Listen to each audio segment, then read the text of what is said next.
ہر لحظہ ہے مومن کی نئی شان، ہر لحظہ ہے مومن کی نئی شان، ہر لحظہ ہے مومن کی نئی برہان، ہر لحظہ ہے مومن کی نئی برہان، ہر لحظہ ہے مومن کی نئی آن، ہر لحظہ ہے مومن کی نئی آن۔ تعلیمات تقویٰ ہے اللہ کی برہان، تعلیمات تقویٰ ہے اللہ کی برہان، تعلیمات تقویٰ، تعلیمات تقویٰ، تعلیمات تقویٰ، تعلیمات تقویٰ، تعلیمات تقویٰ ہے اللہ کی برہان، تعلیمات تقویٰ، تعلیمات تقویٰ، تعلیمات تقویٰ، تعلیمات تقویٰ ہے اللہ کی برہان۔ جادو، جنات، نظر بد کا علاج قرآن آیات سے کیا جاتا ہے۔ التقویٰ شفا خانہ سے رابطہ کریں۔ Mobile number 9738441570، Hegde Nagar, Bangalore 77۔ جزاک اللہ خیر۔ اعوذ باللہ من الشیطان الرجیم، بسم اللہ الرحمن الرحیم۔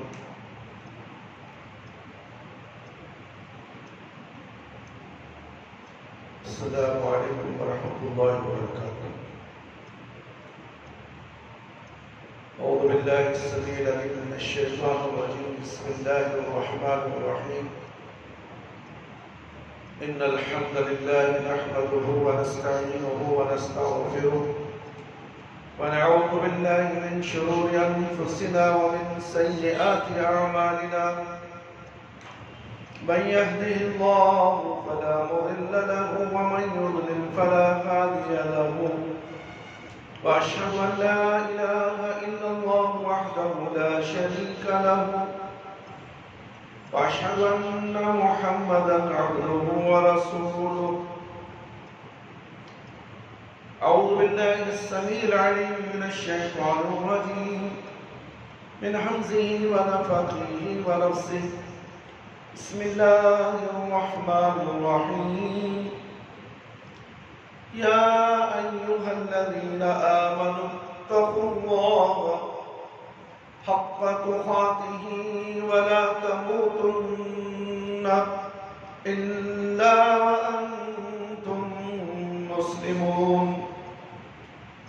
يا أيها الناس اتقوا ربكم الذي خلقكم من نفس واحدة، خلقكم من نفس واحدة وخلق منها زوجها وبث منهما رجالا كثيرا ونساء،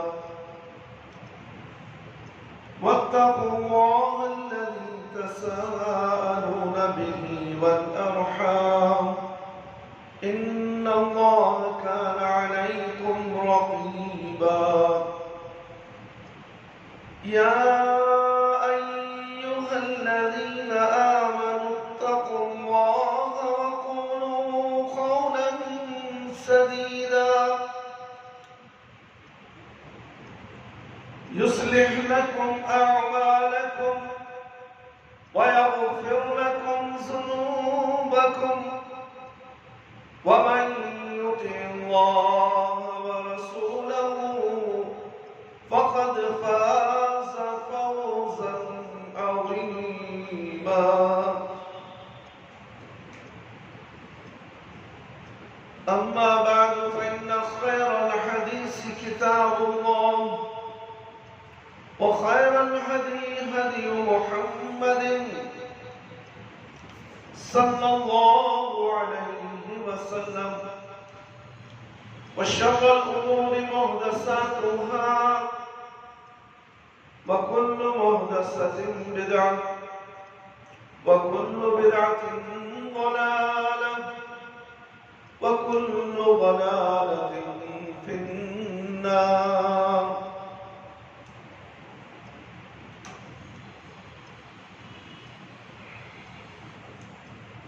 محترم دوستوں، بزرگوں،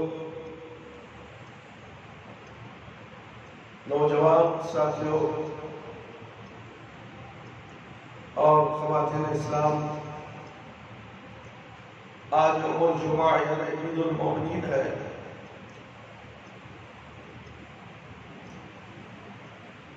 انشاءاللہ تعالی کل سے رمضان المبارک کا آغاز ہونے والا ہے۔ رمضان المبارک کے استقبال میں ہمارے خطبہ کا عنوان ہے نیکیوں کا موسم بہار۔ آئیے رمضان کے تعلق سے ہمیں کیسے گزارے رمضان، اس تعلق سے ہمیں جانیں گے اور اس مہینے کو ہم غنیمت جانیں گے۔ یہ اللہ کی نعمت ہے جو ہمیں عطا فرمایا۔ جو لوگ پچھلے رمضان میں تھے، اس رمضان میں نہیں ہے، ہم سے بچھڑ گئے، انتقال ہو گیا، اللہ رب العالمین کو جا ملے، اور جو زندہ ہے ان کو اللہ رب العالمین نے رمضان عطا فرمایا ہے۔ اس کی قدر و منزلت کا لحاظ رکھتے ہوئے اس رمضان المبارک میں زیادہ سے زیادہ عبادت کریں، روزہ رکھیں، تراویح کی نماز پڑھیں۔ میرے بھائی، میرے دوست اور خواتین اسلام، اللہ تعالیٰ کی فضل و کرم سے ماہ رمضان المبارک کا آغاز 2 اپریل سے ساری دنیا میں شروع ہونے جا رہا ہے۔ اس لیے ہم سب اللہ تعالیٰ کا شکر ادا کرتے ہیں کہ اس نے ہمیں زندگی میں ایک بار پھر یہ مبارک مہینہ نصیب فرمایا، ایک ایسا مہینہ جس میں اللہ تعالیٰ جنت کے دروازے کھول دیتا ہے، جہنم کے دروازے بند کر دیتا ہے اور شیطان کو جکڑ دیتا ہے،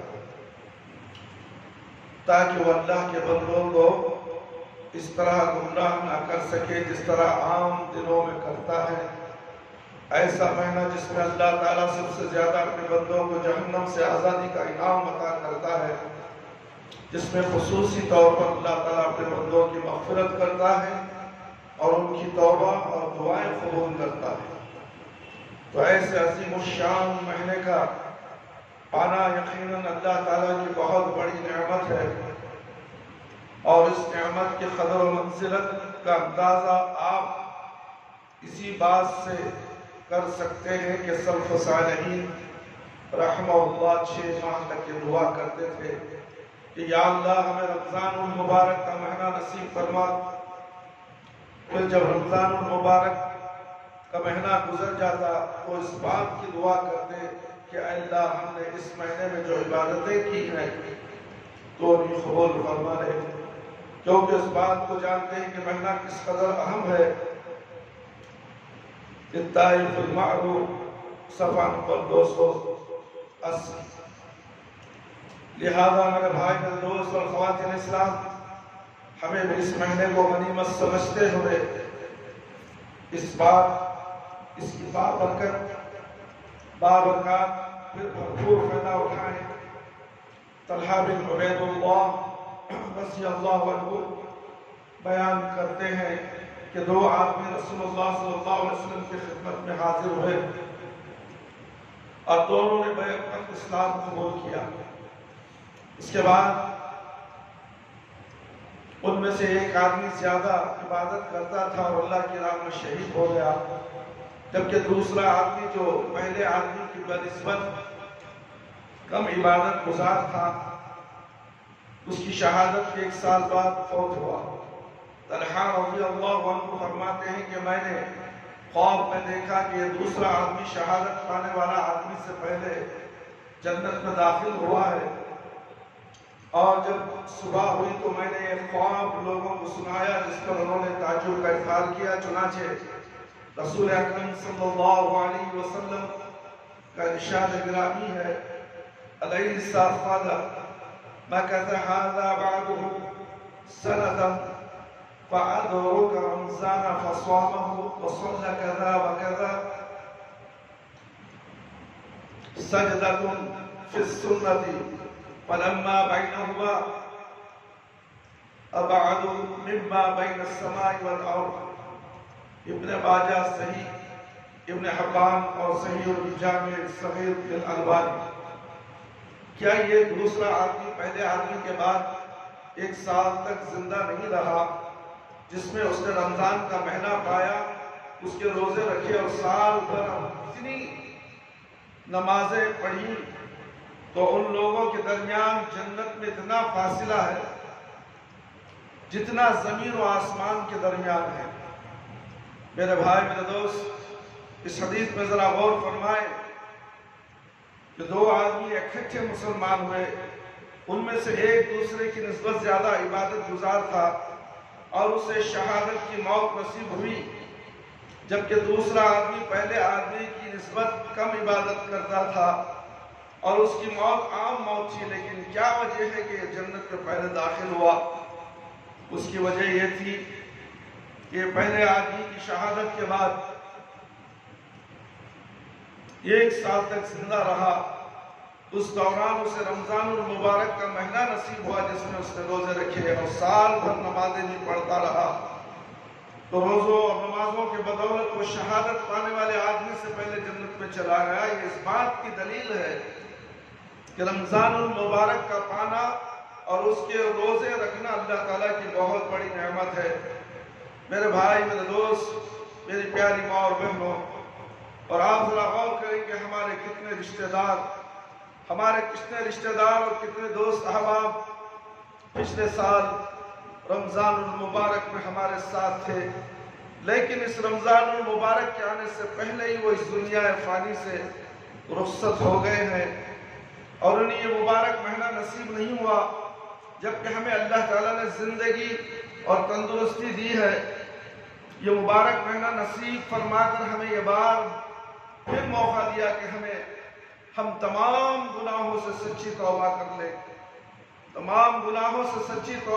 اور اپنے خالق و مالک اللہ تعالیٰ کو راضی کر لیں، کیونکہ اللہ تعالیٰ کی بہت بڑی نعمت نہیں ہے کہ اللہ تعالیٰ اس مہینے میں ہمارے گناہوں کو معاف کر دے، اور یہ بھی ہو سکتا ہے کہ رمضان المبارک ہماری زندگی کا آخری رمضان ہو، اور آئندہ رمضان کے آنے سے پہلے ہی ہم بھی اس جہان فانی سے رخصت ہو جائیں، تو ہمیں یہ موقع غنیمت تصور کر کے اس کی بابرکت کو سمیٹنے کی بھرپور کوشش کرنی چاہیے۔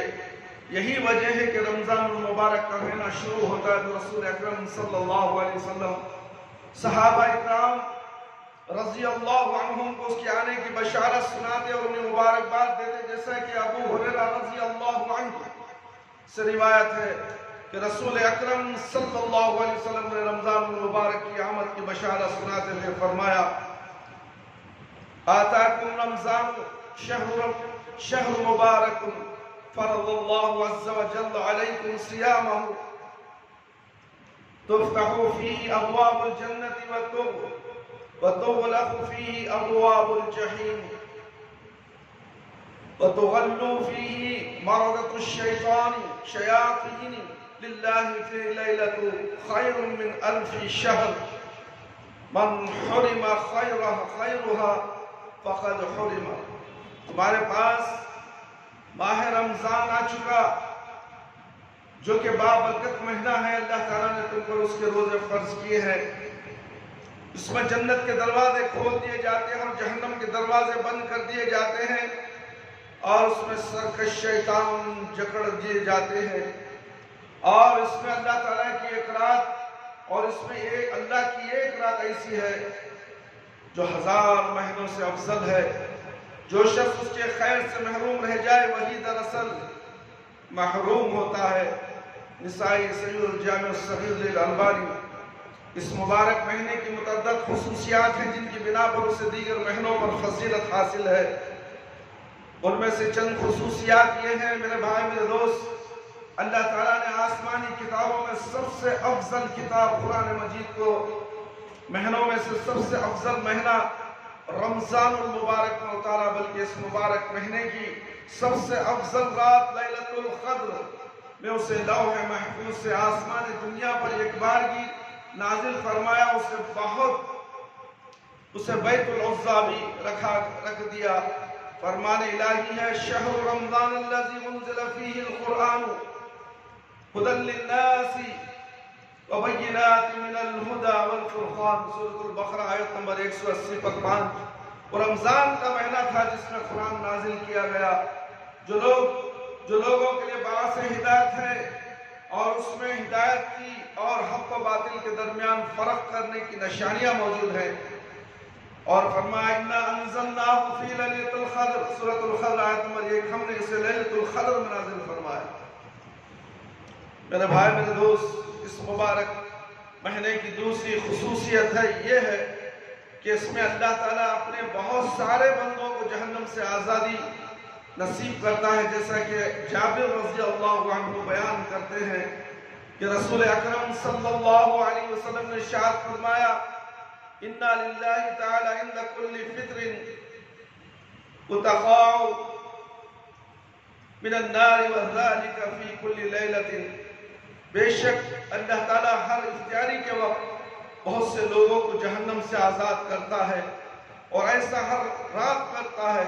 اسے ابن ماجہ نے روایت کی ہے، صحیح الجامع الصغیر للالبانی، صفحہ نمبر 217۔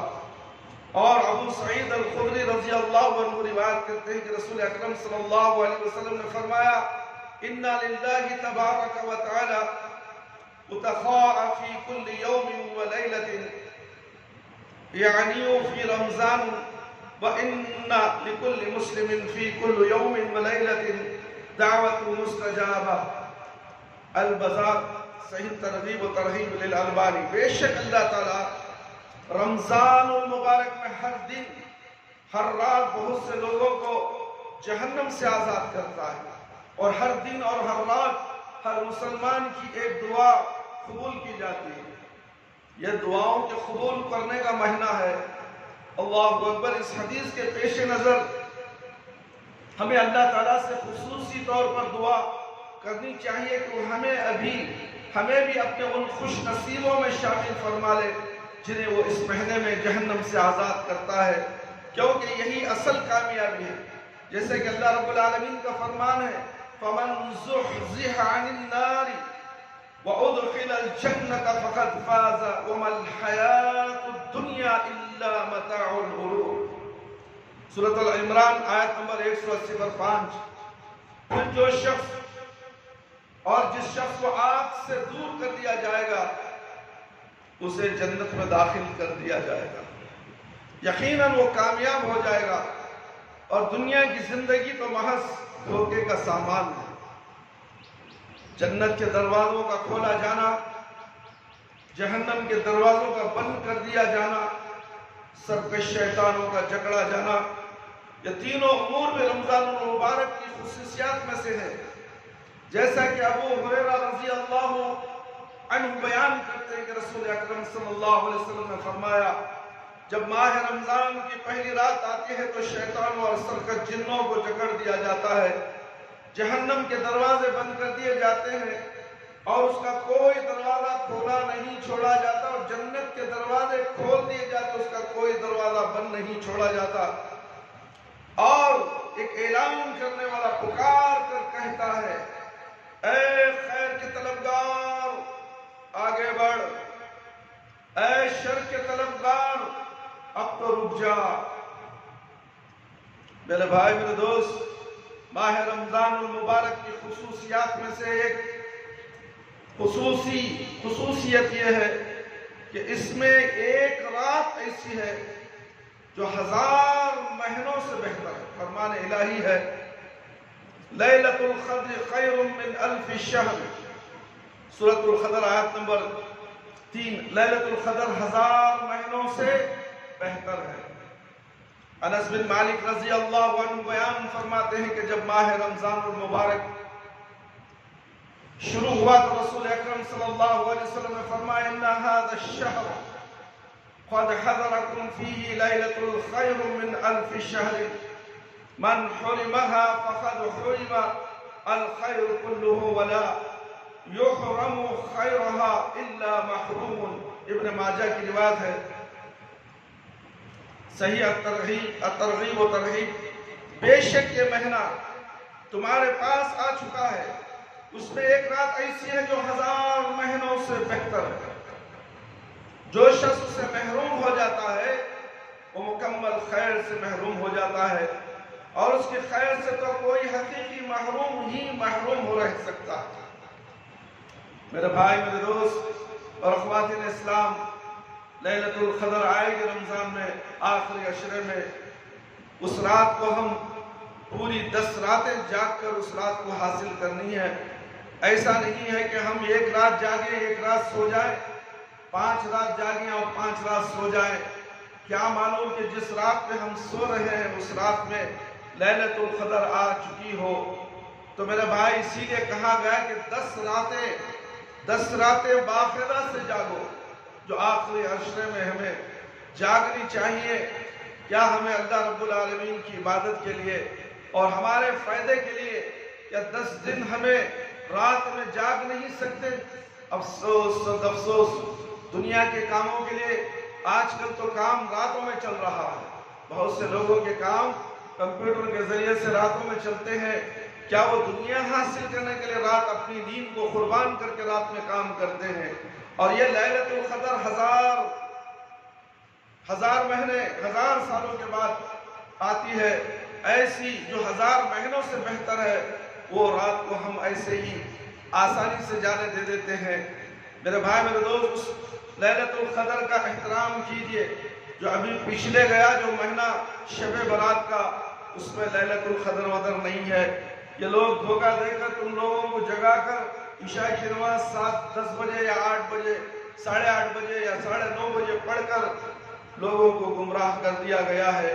یہ لوگ سمجھتے ہیں کہ شب برات میں رات کو 10 بجے ہم عشاء کی نماز پڑھ لیے، اس دن نماز پڑھ لیے تو ہمارے گناہ معاف ہو گئے۔ اللہ اکبر! یہ تو نماز ہی نہیں ہے، سرے سے نماز نہیں پڑھتا، کیا عشاء کی نماز پڑھ لینے اس کے گناہ معاف ہو جاتے ہیں؟ یہ کیسے بیوقوف لوگ ہیں۔ دیکھو، سب مسجدیں شب برات کے دن بھر جاتی ہیں، جگہ نہیں ملتی۔ یہ کیا دھوکہ نہیں مسلمانوں پر، بلکہ نماز کو 5 وقت کی پڑھنا ہے، تہجد ہر روز پڑھنا ہے، فجر کی نماز ہر روز پڑھنا ہے، اور شب برات آ گئی تو ہو پورے خوش مسلمان، ہندوستان کے، پاکستان کے، بنگلہ دیش کے، باقی جگہ نہیں ہے۔ یہ سبھی یہ دھوکہ صرف ہندوستان اور پاکستان بنگلہ دیش میں چل رہا ہے۔ عرب کی دنیا میں کہیں بھی ایسا نہیں ہے شب رات کو رات جگنے کی رات نہیں ہے، نہ قبرستان کو جانے کی رات ہے۔ اللہ اکبر! قبرستان کو جب چاہے جاؤ تاکہ تمہیں موت یاد آئے۔ تمہارے باپ داداؤں کی قبروں کے پاس جا کر کھڑے ہو جاؤ، چھانک کر دیکھو، اس میں گڑے پڑ گئے ہوں گے، ان کی بوسیدہ ہڈیاں نظر آتی ہوں گی، تاکہ تم کو عبرت حاصل ہو جائے کہ ہم کو بھی اس میں مر کر آنا ہے اور ہماری بھی ایسی ہڈیاں نظر آنے والی ہیں۔ جب کہیں جا کر تمہیں آخرت کی فکر آئے گی، آخرت کی فکر کو یاد کرنے کے لیے قبرستان کو جانے کا حکم دیا ہے، یہ درگاہوں کو جانے کا حکم نہیں دیا۔ میرے بھائی، میرے دوست، درگاہوں میں موت آخرت کی یاد نہیں آتی، درگاہوں میں تو خوشیاں ہی خوشیاں ہیں، لیٹا ہیں، نہ جانے کیا کیا ہے، خوشبو ہے، دھواں چل رہا ہے، عورتیں بے پردہ گھوم رہی ہیں۔ کیا یہاں موت آئے گی، اللہ کا ڈر آئے گا یہاں پر؟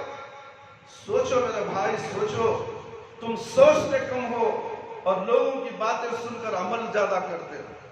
ٹھہر جاؤ، تمہارے سامنے قرآن مجید موجود ہے اور تمہارے سامنے اللہ کے رسول صلی اللہ علیہ وسلم کا فرمان موجود ہے، پھر تمہیں کیسے گمراہ ہو سکتے ہو؟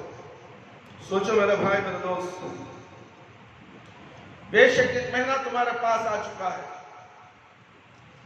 رمضان میں عمرہ حج کے برابر ہے میرے بھائی میرے دوست۔ رمضان میں جو شخص عمرے کو جاتا ہے حج کرنے کے برابر ہے۔ اس عظیم الشان مہینے کی ساتویں خصوصیت یہ ہے کہ اس میں عمرہ حج کے برابر ہوتا ہے، جیسا کہ عبداللہ بن عباس رضی اللہ عنہ سے روایت ہے کہ رسول اکرم صلی اللہ علیہ وسلم نے ایک انصاری خاتون کو فرمایا فَإِذَا جَاءَ رَمْضَانُ فَاعْتَمِرِي فَإِنَّ عُمْرَةً فِيهِ تَعْدِلُ حَجَّةً۔ جب ماہ رمضان آ جائے تو تم اس میں عمرہ کر لینا، کیونکہ اس میں عمرہ حج کے برابر ہوتا ہے۔ اسے بخاری اور مسلم نے روایت کی ہے۔ ایک روایت میں حدیث کے الفاظ یہ ہے، رسول اکرم صلی اللہ علیہ وسلم نے ایک انصاری خاتون جسے ام سلام کہا جاتا ہے کہ کہا تم نے ہمارے ساتھ حج کیوں نہیں کیا؟ تو اس نے سواری کے نہ ہونے کا عذر پیش کیا۔ اس کو رسول اکرم صلی اللہ علیہ وسلم نے فرمایا فَإِنَّ عُمْرَةً فِي رَمْضَانُ يُقْضِعُ حَجَّةً مَعِيَّ۔ بخاری اور مسلم کی روایت ہے، رمضان میں عمرہ کرنا میرے ساتھ حج کی قضا ہے، یعنی جو شخص میرے ساتھ حج نہیں کر سکا وہ اگر رمضان میں عمرہ کر لے تو گویا اس نے میرے ساتھ حج کر لیا۔ اللہ اکبر۔ رمضان المبارک میں ضروری اعمال، رمضان المبارک کے چند خصائص ذکر کرنے کے بعد ہم وہ اعمال بیان کرتے ہیں جن کی خصوصی طور پر اس مہینے میں تاکید کی گئی ہے۔ پہلا روزہ، رمضان المبارک کے خصوصی اعمال میں سب سے اہم عمل روزہ ہے، کیونکہ اللہ تعالیٰ نے اس کے روزے ہر مکلف مسلمان پر فرض کیے ہیں۔ فرمان الہی ہے یا ایھا الذین آمنوا کتب علیکم الصیام کما کتب علی الذین من قبلکم لعلکم تتقون۔ سورۃ البقرہ آیت نمبر 180 پر 3۔ اے ایمان والو، تم پر روزے فرض کر دیے گئے ہیں ویسے ہی جیسے تم سے پہلے لوگوں پر فرض کیے گئے تھے، تاکہ تم تقوی کی راہ اختیار کرو۔ اور فرمایا فَمَنْ شَهِدَ مِنْكُمْ الشَّهْرَ فَلْيَصُمْهُ۔ سورۃ البقرہ آیت نمبر 180 پر 5۔ جو شخص اس مہینے کو پائے وہ اس کے روزے رکھے۔ رسول اکرم صلی اللہ علیہ وسلم نے ماہ رمضان کے روزوں کو اسلام کے ارکان خمسہ میں سے ایک رکن قرار دیا، جیسا کہ آپ صلی اللہ علیہ وسلم کا فرمان ہے بنی الاسلام علی خمس شہادت ان لا الہ الا اللہ وان محمدا عبدہ ورسولہ واقام الصلاة وایتاء الزکاة وحج بیت اللہ وصوم رمضان، متفق علیہ۔ اسلام کی بنیاد 5 چیزوں پر ہے۔ اس بات کی گواہی دینا کہ اللہ تعالیٰ ہی معبود برحق ہے اور محمد صلی اللہ علیہ وسلم اللہ کے بندے اور اس کے رسول ہیں۔ نماز قائم کرنا، زکوٰۃ ادا کرنا، حج بیت اللہ کرنا اور رمضان المبارک کے روزے رکھنا۔ ان دلائل سے ثابت ہوا کہ رمضان المبارک کے روزے ہر مکلف مسلمان پر فرض ہے۔ ہاں مریض اور مسافر کو اللہ تعالیٰ نے رخصت دی ہے۔ اور رمضان کے جن دنوں میں بسبب مرض یا سفر روزے نہ رکھ سکے ان کے روزے بعد میں قضا کر لے، جیسے کہ اللہ تعالیٰ کا فرمان ہے فَمَنْ كَانَ مِنْكُمْ مَرِيضًا أَوْ عَلَى سَفَرٍ فَعِدَّةً مِنْ أَيَّامٍ أُخَرَ۔ سورۃ البقرہ آیت نمبر 184۔ بس تم میں سے جو شخص بیمار ہو یا سفر میں ہو تو وہ اور دنوں میں گنتی کو پورا کر لے۔ فضائل روزہ قرآن و حدیث میں روزے کے متعدد فضائل ذکر کیے گئے، تو لیجئے اب بھی وہ فضائل سماعت فرما لیجئے۔ مغفرت اور اجر عظیم، اللہ رب العالمین روزہ داروں سے مغفرت اور اجر عظیم کا وعدہ فرمایا ہے۔ ان المسلمین والمسلمات والمؤمنین والمؤمنات والقانتین والقانتات والصادقین والصادقات والصابرين والصابرات والخاشعين والخاشعات والمتصدقين والمتصدقات والصائمين والصائمات والحافظين فروجهم والحافظات والذاكرين الله كثيرا والذاكرات أعد الله لهم مغفرة وأجر عظيم۔ سورة الاحزاب آیت نمبر 30 بے شک مسلمان مرد مسلمان عورتیں مومن مرد اور مومن عورتیں فرمانبرداری کرنے والے مرد اور فرمانبرداری کرنے والی عورتیں راز باز مرد اور راز باز عورتیں صبر کرنے والے مرد صبر کرنے والی عورتیں عاجزی کرنے والے مرد عاجزی کرنے والی عورتیں صدقہ کرنے والے مرد اور صدقہ کرنے والی عورتیں روزہ رکھنے والے مرد روزہ رکھنے والی عورتیں اپنی شرمگاہوں کی حفاظت اپنی شرمگاہ کی حفاظت کرنے والے مرد اور حفاظت کرنے والی عورتیں بکثرت اللہ کا ذکر کرنے والے مرد اور ذکر کرنے والی عورتیں ان سب کے لیے اللہ تعالیٰ نے مغفرت اور بڑا ثواب تیار کر رکھا ہے۔ نبی کریم صلی اللہ علیہ وسلم نے ارشاد فرمایا من صام رمضان ایمانا واحتسابا غفر له ما تقدم من ذنبه، جس نے حالت ایمان میں اللہ تعالیٰ سے حصول ثواب کی نیت سے رمضان المبارک کے روزے رکھے اس کے سابقہ گناہ معاف کر دیے جاتے ہیں۔ متفق علیہ۔ ایمانا و احتسابا کا مفہوم یہ ہے کہ وہ نیت صادقہ اور یقین کامل کے ساتھ محض اللہ تعالیٰ کی رضا اور اس کے اجر و ثواب کو حاصل کرنے کی خاطر دل کی خوشی کے ساتھ اور روزوں کو بوجھ سمجھ کر نہیں بلکہ رمضان المبارک کے ایام کو غنیمت تصور کرتے ہوئے روزے رکھے۔ اگر وہ اس کیفیت کے ساتھ روزے رکھے گا تو اس کے سابقہ گناہ معاف کر دیے جائیں گے۔ روزے کا اجر صرف اللہ تعالیٰ کو معلوم ہے۔ میرے بھائی میرے دوست، ابو ہریرہ رضی اللہ عنہ بیان کرتے ہیں ابن آدم کا ہر نیک عمل کئی گناہ تک بڑھا دیا جاتا ہے۔ ایک نیکی 10 نیکیوں کے برابر حتیٰ کہ 700 گناہ تک بڑھا دی جاتی ہے۔ اللہ تعالیٰ فرماتا ہے سوائے روزے کے جو یہ صرف میرے لیے ہوتا ہے اور میں ہی اس کا بدلہ دوں گا کیونکہ میری وجہ سے اپنی شہوت اور اپنے کھانے کو چھوڑا تھا۔ اِلَّا الصَّوْمُ فَإِنَّهُ لِي، سوائے روزے کے جو کہ صرف میرے لیے ہوتا ہے، اس سے مراد یہ ہے کہ مومن کے باقی نیک اعمال مثلا نماز، صدقہ، ذکر وغیرہ تو ظاہری ہی ہوتے ہیں اور فرشتے انہیں نوٹ کر لیتے ہیں، جبکہ روزہ ایسا عمل نہیں جو ظاہر ہو بلکہ صرف نیت کرنے سے انسان روزے کی حالت میں چلا جاتا ہے، اور نیت کا علم سوائے اللہ رب العالمین کے کسی اور کو نہیں ہوتا، حتیٰ کہ فرشتے بھی نہیں جانتے۔ اس لیے اللہ تعالیٰ نے فرمایا کہ روزہ صرف میرے لیے ہے اور اس کا بدلہ بھی میں ہی دوں گا۔ اور شاید یہی وجہ ہے کہ رسول اکرم صلی اللہ علیہ وسلم روزے کے بے مثال عمل قرار دیا۔ چنانچہ ابو امامہ رضی اللہ عنہ بیان کرتے ہیں کہ رسول اکرم صلی اللہ علیہ وسلم کی خدمت میں حاضر و عرض کیا اللہ کے رسول مجھے کوئی حکم دے جس پر میں عمل کروں۔ ایک روایت میں ہے کہ مجھے کوئی ایسا عمل بتائے کہ جس کے ساتھ اللہ تعالیٰ مجھے نفع پہنچائے، اور ایک روایت میں ہے کہ مجھے کوئی ایسا عمل بتائیں جس کے ساتھ اللہ تعالیٰ مجھے نفع پہنچائے، اور روایت میں مجھے کسی ایسے عمل کا حکم دے مجھے جنت میں داخل کر دے۔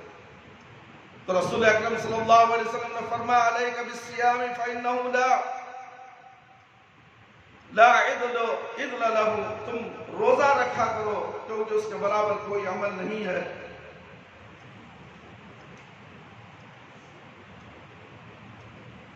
یعنی شہوت کو ختم کرنے اور نفس امارہ اور شیطان کا مقابلہ کرنے میں اور اجر و ثواب میں روزے جیسا کوئی عمل نہیں۔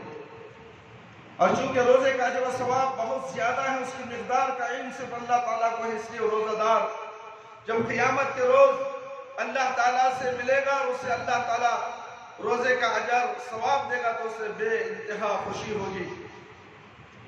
رسول اکرم صلی اللہ علیہ وسلم نے فرمایا روزے دار کے لیے 2 خوشیاں ہیں، ایک افطار کے وقت اور دوسری اللہ تعالیٰ سے ملاقات کے وقت۔ بخاری اور مسلم کی روایت ہے۔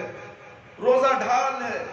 ابو ہریرہ رضی اللہ عنہ سے روایت ہے کہ رسول اکرم صلی اللہ علیہ وسلم نے فرمایا کہ بخاری اور مسلم کی روایت ہے روزہ ڈھال ہے، تم میں سے کوئی شخص جب روزے کی حالت میں ہو تو وہ شائستہ باتیں نہ کرے، لڑائی جھگڑے سے پرہیز کرے، اور اگر کوئی شخص اسے گالی گلوچ کرے یا اس سے لڑائی کرے تو کہے کہ میں روزہ دار ہوں، میں روزے سے ہوں، روزہ ڈھالنے سے مراد یہ ہے کہ روزہ شہوت اور گناہوں سے روکتا ہے اور اسی طرح جہنم سے بچاتا ہے، جیسا کہ رسول اکرم صلی اللہ علیہ وسلم نے فرمایا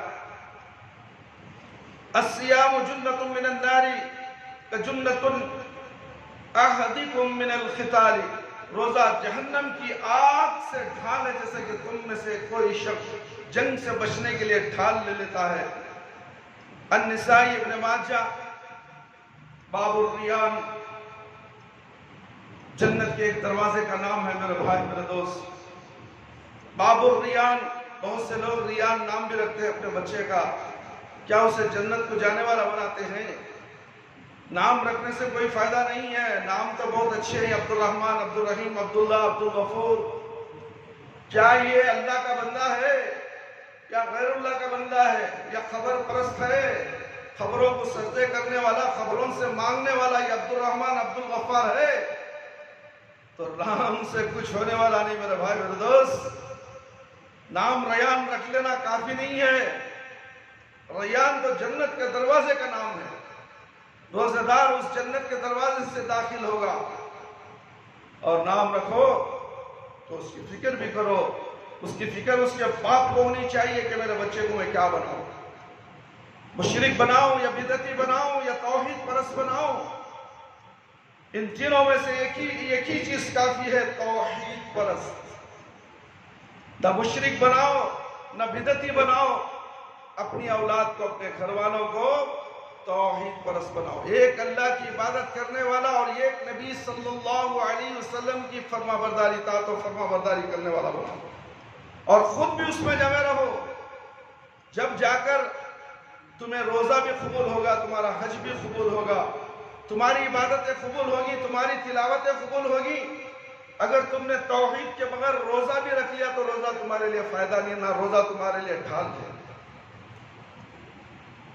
جنت کے ایک دروازے کا نام باب الریان، یہ دروازہ صرف روزہ داروں کے لیے مخصوص ہوگا، جیسے کہ سہل بن سعد رضی اللہ عنہ روایت کرتے ہیں کہ رسول اکرم صلی اللہ علیہ وسلم نے فرمایا، بخاری اور مسلم کی روایت ہے، بے شک جنت میں ایک دروازہ ہے جسے باب الریان کہا جاتا ہے، اس سے قیامت کے دن صرف روزہ دار ہی داخل ہوں گے اور ان کے علاوہ کوئی اور اس سے داخل نہیں ہوگا، اور پکار کر کہا جائے گا کہاں ہے روزہ دار، تو کھڑے ہو جائے، وہ کھڑے ہو جائیں گے، اور ان کے علاوہ اور کوئی اس جنت سے داخل نہیں ہوگا، اور جب وہ سب کے سب جنت میں چلے جائیں گے تو اس کے دروازے کو بند کر دیا جائے گا۔ ابو ہریرہ رضی اللہ عنہ سے روایت ہے، رسول اکرم صلی اللہ علیہ وسلم نے ارشاد فرمایا، جو شخص اللہ کے راستے میں جوڑا، ایک نہیں بلکہ دو خرچ کرتا ہے، یہ 1 روپیہ نہیں 2 روپیہ خرچ کرتا ہے، اسے جنت کے دروازوں سے پکار کر کہا جائے گا۔ اللہ اکبر، کتنی فضیلت ہے 2 رمضان، 1 روپیہ نہیں 2 روپیہ خرچ کرنے والے کو جنت کے دروازوں میں سے، دروازوں یعنی کہ پورے جنت کے جتنے دروازے، ان دروازوں سے پکارا جائے گا، اے اللہ کے بندے یہ دروازہ تمہارے لیے بہتر ہے۔ یہ رمضان کا مہینہ خرچ کرنے کا مہینہ ہے، بخیلی کا مہینہ نہیں۔ میرے بھائی میرے دوست، اللہ کی راہ میں خرچ کرو اپنے مال کو، جو اللہ نے تمہیں مال دیا ہے، یہ مال تمہارا نہیں میرے بھائی، تمہارا مال نہیں ہے، تم مال لے کر پیدا نہیں ہوئے، مال تمہیں اللہ نے دیا ہے، وہی مال اللہ کی راہ میں خرچ کرو۔ بخیلی کیوں کرتے ہو؟ کیا تمہارا پیسہ کم ہو جائے گا اس لیے ڈرتے ہو؟ ہرگز نہیں، اللہ نے کہا کہ میں تمہیں دگنا دوں گا، تگنا دوں گا، تمہیں سوچ بھی نہیں سکتے اتنا دوں گا، تم میری راہ میں خرچ کرو، میرا مال میری راہ میں خرچ کرو۔ تم یہ اپنا اپنا بول کر تکبر مت کرو، تکبر کرنے والا فرعون، حامان، جتنے بھی تکبر کرنے کے بادشاہ اس دنیا میں سب زمین بوس ہو گئے، نہ ان کی دولت انہیں کام آئی۔ کیا تمہارا مال تمہیں کام آئے گا؟ ہاں کام آئے گا، کب؟ اللہ کی راہ میں خرچ کرنے کے بعد، غریبوں میں خرچ کرنے کے بعد، مسکینوں میں خرچ کرنے کے بعد، اپنے رشتہ داروں کے اندر جو غریب اور مسکین ہیں ان پر خرچ کرو، اپنے بھائی غریب بھائی ہے تو خرچ کرو، اپنا باپ غریب ہے تو باپ پر خرچ کرو، اپنی ماں پر خرچ کرو، اپنے غریب رشتہ داروں پر، اپنے پڑوسی مسکینوں پر خرچ کرو۔ اللہ اکبر، یہ مہینہ زیادہ سے زیادہ نیکیاں کمانے کا ہے میرے بھائی میرے دوست۔ نمازی کو باب الصلاۃ سے پکارا جائے گا۔ دروازے کا نام باب الصلاۃ ہے جنت میں۔ جو نماز 5 وقت کی پڑھتا ہے، جو مسجدوں کو بار بار آتا جاتا رہتا ہے۔ آج کل تو لوگوں کو بہانہ ہو گیا بیماری کا کہ مسجد کو آ نہیں سکتے، اس لیے ہمیں گھر میں پڑھ لیں۔ خبر میں گیا تو معلوم ہوتا ہے گھر میں کس وجہ سے پڑھ رہا ہے۔ تیرے گھر کے اندر گاڑیاں ہیں، سب کچھ موجود ہے، سواری ہے، پھر بھی تو اپنے گھر میں نماز پڑھنے کو ترجیح دیتا ہے، تو تیری نماز وہ گھر میں قبول ہونے والی ہے۔ گھر کی نماز تو بستر مرگ پر، جو بستر پر لیٹ چکا ہے، اٹھ نہیں سکتا، بیٹھ نہیں سکتا، اس کے لیے گھر کے اندر نماز ہے، تیرے لیے نہیں۔ تیرے پاؤں چلنے کے قابل ہے اور چلنے کے قابل نہیں ہے تو بیٹھنے کے لائق بھی ہے، تو گاڑی میں سوار ہو کر مسجد کے دروازے تک آ سکتا ہے اور نماز پڑھ کر جا سکتا ہے۔ میرے بھائی میرے دوست، ہم لوگ کتنے بہانے بنا لیتے ہیں۔ ہم بہانے بنا کر ہم اپنے آپ کو تسلی دیتے ہوئے، یہ آپ کو تسلی دینا اپنے آپ کو دھوکہ دینے کے برابر ہے۔ شیطان تو چاہتا ہی وہی ہے کہ تم اللہ کی مرضی کے مطابق نماز مت پڑھو، اپنی مرضی کے مطابق نماز پڑھو۔ جو اپنی مرضی کے مطابق نماز پڑھتا وہ نماز قابل قبول نہیں ہے، وہ نماز قبول نہیں کی جائے گی اللہ کے دربار میں۔ قیامت کے تم خسارہ اٹھانے والوں میں سے ہو جائے گے، چاہے تم حاجی ہو، چاہے تم صدقہ دینے والے سخی ہو، وہ اجر تمہیں دنیا میں مل جائے گا، آخرت میں ملنے والا نہیں ہے، اس لیے کہ تم نے نمازوں کو چھوڑ دیا، نماز ہی پسند نہیں۔ کبھی کبھی پڑھ لیا، کسی کی موت ہو گئی، جنازے میں چلے گئے، ظہر کے بعد نماز جنازہ ہے تو ظہر کی نماز پڑھ لی اور جنازے کی نماز بھی پڑھ لی، اور وہ پڑھ کر اتنا خوش ہو جاتا ہے کہ میں نے دیکھو بھائی ظہر بھی پڑھا، جنازے کی نماز بھی پڑھا۔ تیرا نماز پڑھنا اس مردے کے لیے کوئی فائدہ نہیں ہے، تیرا نماز پڑھنا مردے کو کوئی فائدہ نہیں، اس لیے کہ تو بے نمازی ہے، تو دعا کرے گا تو مردے کے لیے دعا قبول ہونے والی نہیں ہے۔ نماز کو کیا معمولی سمجھ چکے ہو؟ خبروں کی زیارت کرنے والے، مردوں کو پوجنے والے، اگر یہ لوگ نماز بھی پڑھیں گے تو ان کی نماز قابل قبول نہیں، اس لیے کہ یہ مشرک ہے۔ مشرک کا کوئی عمل قابل قبول نہیں، جو اللہ کو چھوڑ کر غیر اللہ کی عبادت کرتا ہے۔ پیروں باباؤں کو اللہ تصور کرتا ہے، دینے والا تصور کرتا ہے، مدد کرنے والا تصور کرتا ہے، اسی تصور کی وجہ سے مسجد سے دور رہتا ہے اور عبادتوں سے دور رہتا ہے۔ اسے کہو نماز پڑھنے کے لیے، اسے کوئی اثر ہی نہیں ہوگا، اس کا جسم اس کے قابل ہی نہیں سنبھالنے کے لیے، سننے کے لیے بھی تیار نہیں ہے نماز کو۔ چلو بھائی، اس لیے کہ اس کے باباؤں نے، پیروں نے کہا ہے کہ تم نماز مت پڑھو، اس لیے کہ ہم تمہیں جنت کو لے جائیں گے۔ جنت کسی کے باپ کی جاگیر نہیں ہے میرے بھائی میرے دوست، جنت عملوں سے ملتی ہے۔ تم جس طرح عمل کرو گے، اللہ اور اللہ کے رسول صلی اللہ علیہ وسلم کے مطابق عمل کرو گے تو جنت تمہیں ملنے والی ہے، ورنہ تو جنت کا تصور بھی تمہارے لیے بیکار ہے۔ ہزاروں کروڑوں میل دور بھی جنت کی خوشبو تم نہیں پا سکتے اگر تم غیر اللہ کی عبادت کرتے ہو۔ رمضان کا مہینہ آیا ہے، اب دیکھو کتنے لوگ مسجد کو آتے جاتے نظر آئیں گے۔ رمضان سے پہلے کیوں نظر نہیں آئے مسجدوں کو؟ پھر رمضان کے بعد کیوں غائب ہو جائیں گے لوگ؟ یہ اللہ کو دھوکے دینے والے روزے دار نمازی ہیں۔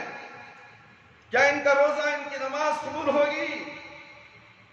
ہرگز قبول نہیں کرے گا اللہ تعالیٰ، جب تک یہ ارادہ، یہ اقرار، یہ وعدہ نہ کر لے کہ آج کے بعد سے پہلا روزہ ہے، پہلے روزے کے اندر میں پورے 5 وقت کی نماز، تراویح کی نماز پڑھوں گا، قیام اللیل کروں گا، پورا مہینہ 5 وقت کی نماز پڑھوں گا اور تراویح کی نماز پڑھوں گا، اور اس کے بعد اگلے شوال کا مہینہ جب آئے گا تو میں نمازوں کو نہیں چھوڑوں گا، ہر سال بھر تک پورے نماز پڑھوں گا جب تک کہ میری موت نہ آ جائے۔ یہ ارادہ کسی نے کیا؟ اگر ایسا کوئی ارادہ کرتا ہے تو اللہ تعالیٰ اس کے گناہ معاف کر دیتا ہے، اور جو عبادت کرتا ہے اللہ تعالیٰ اس کی عبادت کو قبول فرمانے کے لیے تیار ہے، بشرطے کہ اس کا عقیدہ صحیح ہو، اخلاص کے ساتھ اللہ سے وعدہ کرے تو انشاءاللہ اللہ رب العالمین تمہارے پورے گناہ 40-50 سال کے گناہ معاف کرنے کے لیے تیار ہے، تم معافی چاہو تو صحیح۔ اس لیے کہ مشرک معافی نہیں چاہتا، اس لیے کہ وہ اچھا سمجھ کر وہ کام کرتا ہے، اچھا نیک عمل سمجھ کر غیر اللہ کی عبادت کرتا ہے، اسے توبہ کی توفیق بھی نہیں ہوتی، اسی حالت میں وہ مر بھی جاتا ہے۔ اسے پوچھو توبہ کرو، کہیں کو کرو، بھئی کیا غلطی کریں ہمارے اس کے اندر مسلک کے اندر وہ نمازہ نہیں ہے، ہمارے باپ دادا بولا لے، کبھی کبھی پڑھ لو نہیں رہے تو پڑھے نہیں تو پرواہ نہیں، کیونکہ ہمارے پیر و مرشد ہمارے رہنما، ہم ان کا دامن پکڑ کر جنت کو چلے جائیں گے۔ وہ پیر و مرشد محتاج ہوگا قیامت کے دن، نفسی نفسی کے عالم میں ہوگا، تمہیں دیکھ بھی نہیں سکے گا، تمہیں تھوک کر بھی نہیں دیکھے گا قیامت کے دن۔ وہ خود مجبور اور پریشان حال رہے گا، اس لیے کہ دنیا کے اندر لوگوں کو گمراہ کر کر کے تلوے چھٹا کر، ہاتھیں چھٹا کر، دھوپ چھٹا کر، لوگوں کو گمراہ کر کر کے مال لوٹ رہا تھا اور اس دنیا سے چلا گیا، اور قیامت کے دن جہنم کے گڑھے کے پاس کھڑا ہوگا۔ تم دیکھو گے، دکھائے گا اللہ تعالیٰ تمہیں، اور تم اس وقت کہو گے اس پیر اور مرشد کو میرے حوالے کرو تاکہ میں اس کے اپنے پیروں سے اس کے سر کو کچل سکوں۔ اللہ تعالیٰ موقع یہ بھی دے گا، جہنم کے اندر دے گا، تمہارا پیر تمہارا مرشد، اور تم بھی جہنم میں رہو گے، اس وقت تم اللہ سے فریاد کرو گے، اللہ اس پیر و مرشد کے سر کو مجھے میرے حوالے کر تاکہ میں اس کے دنیا میں اسی نے گمراہ کیا، اسی وجہ سے آج میں نے جہنم میں آیا۔ اور اللہ تعالیٰ اس کے سر کو اس کے قدموں کے سامنے کھڑا کر دے گا، یہ اپنے پیروں سے کچلے گا اسے۔ اٹھاؤ تو صحیح قرآن اور حدیث کا مطالعہ کرو، تمہیں قرآن سے چڑ، رمضان المبارک میں قرآن نازل ہوا، دین نازل ہوا ہے، اور تم اس قرآن سے نفرت کرتے ہو، تبرک کے لیے قرآن گھر میں رکھتے ہو، فاتحہ کے لیے قرآن گھر میں رکھتے ہو۔ فاتحہ تو سورہ فاتحہ ہر رمضان میں، ہر نماز میں 5 وقت کی نمازوں میں پڑھنا ہے، ہر رکعت میں سورہ فاتحہ پڑھنا ہے۔ یا سورہ فاتحہ دلانے والے ہم ہیں یا تم؟ سورہ فاتحہ تو ہم دلاتے ہیں ہر نماز میں۔ تم جمعرات میں کبھی، برات میں کبھی، روس میں کبھی سورہ فاتحہ پڑھنے سے بہت بڑے تیسمر خان ہو گئے؟ نمازیں چھوڑ کر سورہ فاتحہ تمہیں فائدہ دینے والی ہے؟ سینے پر ہاتھ رکھ کر سوچ کر دیکھو تو صحیح، رات کے اندھیرے میں 12 بجے جب لائٹیں آف ہو جائیں گے گھروں میں، اپنے زمین پر جھانک کر دیکھو، کیا میں صحیح اسلام پہ چل رہا ہوں یا میرے بیوی میرے بچوں کو چلا رہا ہوں؟ میرے بھائی، دین بالکل آسان ہے، قرآن اور حدیث کے مطابق زندگی گزارو، اللہ اور اللہ کے رسول صلی اللہ علیہ وسلم جیسا بولے ویسا زندگی گزارو، شفاعت ضرور ملے گی، روزہ شفاعت کرے گا۔ اللہ اکبر۔ میرے بھائی میرے دوست، باب الصلاۃ سے پکارا جائے گا، مجاہد کو باب الجہاد سے پکارا جائے گا، روزہ دار کو باب الریان سے پکارا جائے گا، صدقہ کرنے والے کو باب صدقہ سے پکارا جائے گا۔ چنانچہ ابو بکر رضی اللہ عنہ نے کہا، اللہ کے رسول صلی اللہ علیہ وسلم، میری ماں باپ آپ پر قربان ہو، جس شخص کو ان تمام روزہ داروں سے پکارا جائے گا تو اسے تو کسی چیز کی ضرورت نہیں ہوگی، تو کیا کوئی ایسا شخص بھی ہوگا جسے ان تمام دروازوں سے پکارا جائے گا؟ آپ صلی اللہ علیہ وسلم نے فرمایا، نعم وَأَرْجُو أَنَّ تَكُونَ مِنْهُمْ، ہاں، اور مجھے امید ہے کہ آپ بھی انہی لوگوں میں سے ہوں۔ یہ کسے کہا گیا؟ ابو بکر صدیق رضی اللہ تعالیٰ عنہ۔ کیا ہمارے پاس ابو بکر صدیق رضی اللہ عنہ جیسا عمل ہے؟ ہم تو پیر و مرشد و ولیوں کو بڑا رہبر بنا لیے، گواہی دے رہے ہیں نبی کریم صلی اللہ علیہ وسلم، تم ہوگے وہ، صحابہ ہوں گے، اور صحابہ کے طرز عمل پر اگر تم سوچو گے تو یہ درگاہ گرگاہ کچھ نہیں ہے، یہ درگاہ تو درگاہ ہے، دال اور پیش کا فرق ہے، وہاں بھی یہی ہوتا ہے، یہاں بھی وہی ہوتا ہے، دو جگہ بھی ڈھول بجتے ہیں، وہاں بھی ڈھول یہاں بھی ڈھول، وہاں بھی پوجا یہاں بھی پوجا۔ کیا اسلام میں ایسی ڈھول بجانا عبادت سمجھا گیا؟ عبادت سمجھا گیا ہے؟ یہ رمضان کا مہینہ آیا ہے، تم اپنے گناہوں کو پاک و صاف کر لو، شرک سے باہر نکلو، استغفار کرو. قیامت کے روز روزہ دار روزہ کے حق میں شفاعت کرے گا، اس کی شفاعت قبول کی جائے گی. جیسا کہ اللہ کے رسول صلی اللہ علیہ وسلم کا ارشاد ہے، روزہ اور قرآن دونوں بندے کے حق میں روزہ قیامت شفاعت کریں گے. کسی بابا کا ذکر نہیں ہے، شفاعت کرے گا.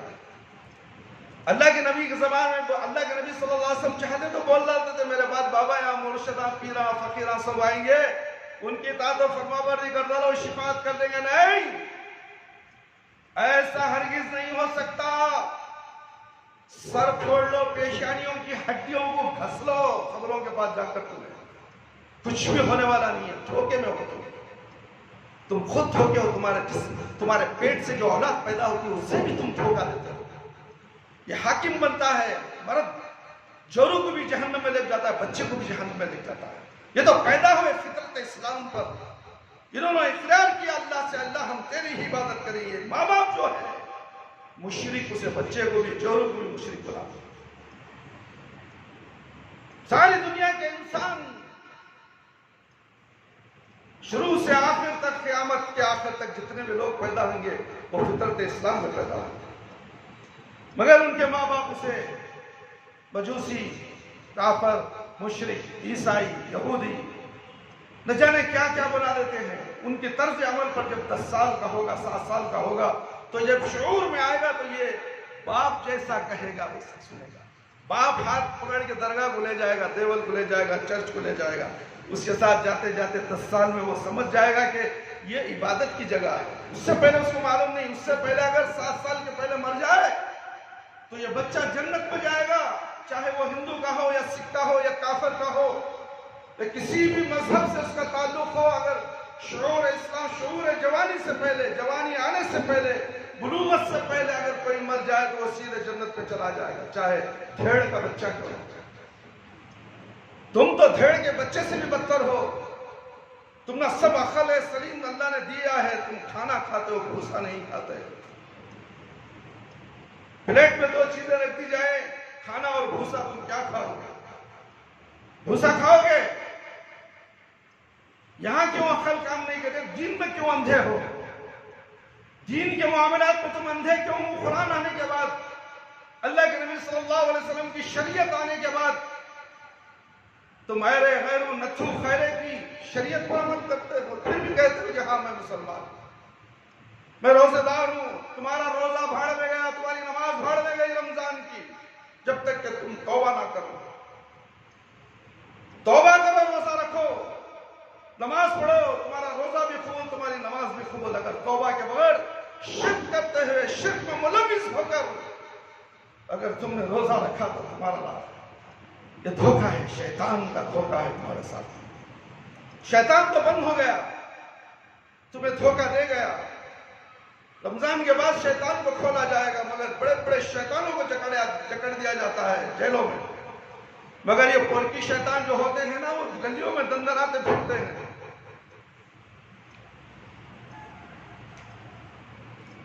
روزہ اور قرآن دونوں بندے کے حق میں روزہ قیامت شفاعت کرے گا. روزہ کہے گا اے میرے رب، میں نے اسے کھانے سے اور شہوت سے روکے رکھا، اس لیے تو اس کے حق میں میری شفاعت قبول کر. توحید پرست کے لیے یہ، شرابی کے لیے نہیں، گنہگار کے لیے نہیں، مشرک کے لیے نہیں. جب تک کہ مشرک توبہ نہ کرے کوئی عبادت اس کو قبول نہ کرے. اس کا نام اسے جنت کو نہیں جانے والا، چاہے وہ نام عبد الرحمن عبد الرحیم رکھ لے. شرک میں مبتلا ہے، روزہ رکھ رہا ہے، فائدہ نہیں ہے. بھوکا ہے، اپنی جان پر ظلم کرنے والا ہے، صرف بھوکا بھوکا رہے. 4 پاؤں کے جانور کو اگر بند کر رکھ دو، صبح سے شام تک بھوکا رہے، کھانا دو مجھے نہیں پہنچے گا. اسی طرح کی مثال یہ گنہگار اور مشرک کی ہے جو روزہ رکھتا ہے، اس کا ایمان پختہ نہیں ہے. جس کی ایمان کی کمزوری کی وجہ سے، ایمان نہ ہونے کی وجہ سے اس کا روزہ، اس کی نماز بیکار ہو جائے گی. اور قرآن کہے گا میں نے رات کو سونے سے روکے رکھا، لہذا اس کے حق میں میری شفاعت قبول فرما. آپ صلی اللہ علیہ وسلم نے فرمایا، یہ تمام آپ صلی اللہ علیہ وسلم نے فرمایا، اللہ نے فرمایا. اس کے علاوہ میں کوئی بات آپ کو بتاتا ہوں، تم تمہارا جوتا میرا سر میرے بھائی. میں کسی بابا پیر مرشد کی بات تمہیں نہیں بتا رہا ہوں. اللہ کی بات، اللہ کے رسول کی بات، اس سے بڑی اور کون سی بات ہو سکتی ہے دنیا کے اندر؟ بتاؤ تو صحیح. کیوں تم شک کی نگاہوں سے دیکھتے ہو اس مسجد کو؟ اس دین کو کیوں شک کی نگاہ سے دیکھتے ہو؟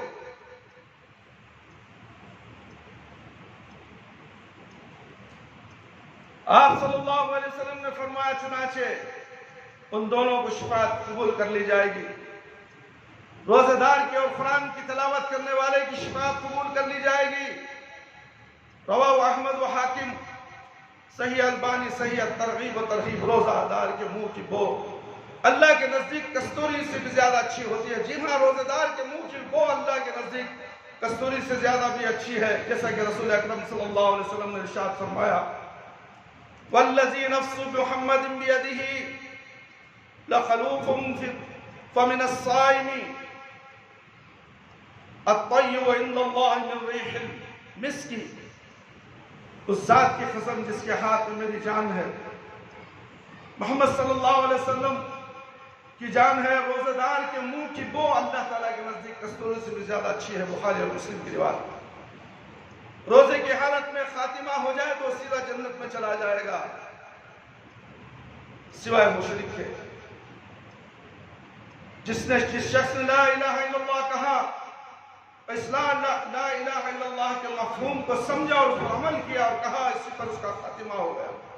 وہ سیدھا جنت میں جائے گا. اور شخص نے اللہ کی رضا کی خاطر ایک دن کا روزہ رکھا اور اسی حالت میں اس کا خاتمہ ہو گیا، اور وہ بھی سیدھا جنت میں جائے گا. اور جس شخص نے اللہ کی رضا کی خاطر صدقہ اور اسی وقت اس کا خاتمہ ہو گیا تو وہ بھی سیدھا جنت میں چلا جائے گا.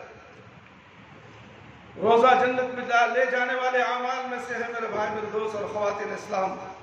ابو ہریرہ رضی اللہ عنہ سے روایت ہے کہ دیہات رسول اکرم صلی اللہ علیہ وسلم کی خدمت میں حاضر ہوا. اس نے کہا اللہ کے رسول صلی اللہ علیہ وسلم مجھے کوئی ایسی چیز بتائیں جس پر میں عمل کروں تو جنت میں داخل ہو جاؤ. تو رسول اکرم صلی اللہ علیہ وسلم نے ارشاد فرمایا نعبد اللہ لا تشرک بہ شیئا. دیکھیں، نعبد اللہ لا تشرک. تشرک کے معنی کیا؟ شرک مت کر. اس کے ساتھ؟ اللہ کے ساتھ. ان گدھوں کو بولو، سمجھ میں نہیں آتی بات. ہم کو مشرک بولتا ہے، ہندو کا تو مشرک. انہیں توحید.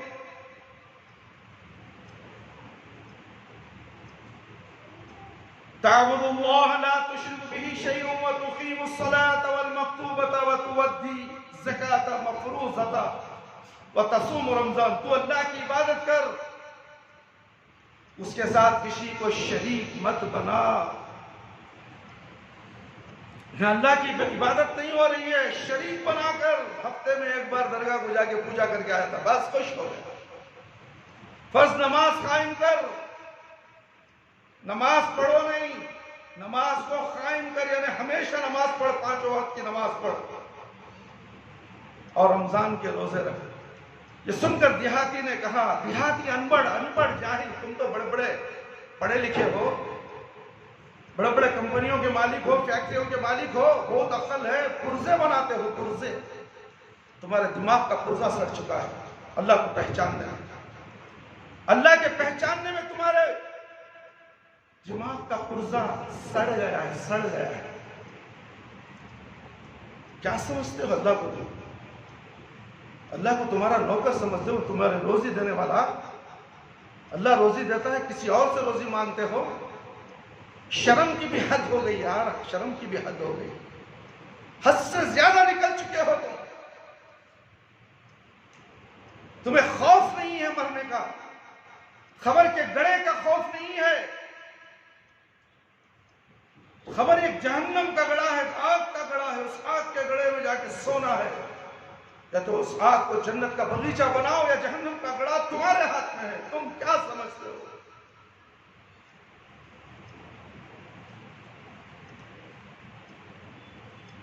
یہ سن کر دیہاتی نے کہا ذات کی قسم جس کے ہاتھ میں میری جان ہے، میں ہمیشہ نہ اس سے زیادہ کروں گا اور نہ اس سے کم. پھر وہ چلا گیا. تو رسول اکرم صلی اللہ علیہ وسلم نے فرمایا من سرہ ان ينظر الى رجل من اہل الجنة فلینظر الى